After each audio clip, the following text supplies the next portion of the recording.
J'aime bien dire que c'est un roman vérité. C'est-à-dire que toute l'histoire est tirée de mon vécu. Et puis elle est romancée. C'est un roman vérité. Je connais chaque pouce du terrain. J'invite le lecteur à me suivre, parce que c'est chez moi là-bas, et je parle de choses que je connais parfaitement. Mais je ne pouvais pas me permettre de faire une autobiographie. Parce que je touche à certains sujets délicats, sensibles, la spiritualité, l'être intérieur caché en nous.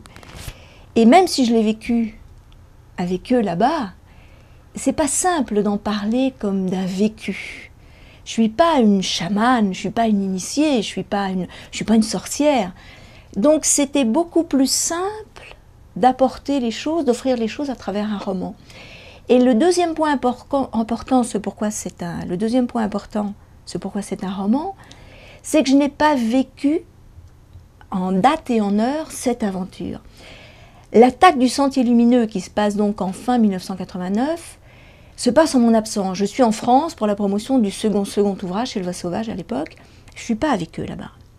Chance et malchance. Chance parce que je n'ai pas eu à vivre cette épreuve terrible, et malchance parce que de la même façon, je n'ai pas eu à vivre cette épreuve terrible.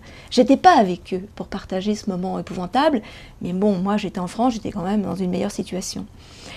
Donc je ne peux pas dire je ne peux pas dire Jérôme à travers ce livre, parce que je n'y étais pas. En revanche, ce qui s'est passé, c'est qu'ils ont, pour fuir, emprunté un chemin qu'avec eux, j'avais réouvert 1 an auparavant. Je me sers de mon vécu pour raconter des histoires, pour conter, pour venir vous témoigner, pour partager. Et c'est un moyen extraordinaire que d'écrire pour partager.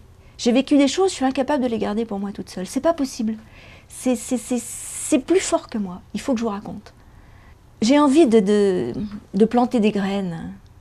Moi, je me suis rendu compte que dans les conférences que je fais, aux signatures, quand je rencontre le public, ils me posent 1 million de questions, quoi. Et en général, ce sont des questions qui viennent de leur monde intérieur. C'est des questions essentielles. C'est des questions... est-ce que finalement, Jérôme, avec eux là-bas, vous avez découvert le sens de la vie, ou vous vous en sortez mieux parce qu'ils ne fonctionnent pas du tout comme on fonctionne en Occident, donc est-ce que leur recette est meilleure que la nôtre? Et oui, j'ai envie de dire, bah oui, oui, oui. Donc, à travers ce roman, j'avais envie de proposer des débuts de solutions, au moins d'ouvrir certaines portes.